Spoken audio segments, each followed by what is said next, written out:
The 1987 Constitution Preamble.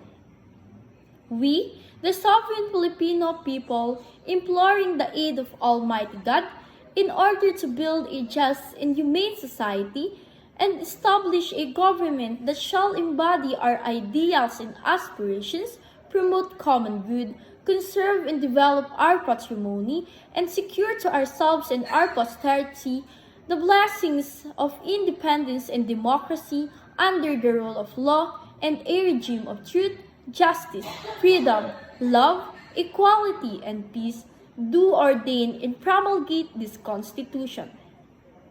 The 18 Articles.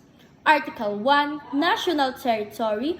Article 2, Declaration of Principles and State Policies Principle. Article 3, Bill of Rights. Article 4, Citizenship. Article 5, Suffrage. Article 6, Legislative Department. Article 7, Executive Department. Article 8, Judicial Department. Article 9, Constitutional Commissions. Article 10, Local Government.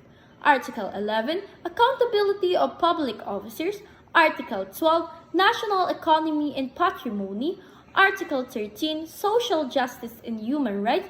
Article 14, Education, Science and Technology, Arts, Culture and Sports. Article 15, the Family.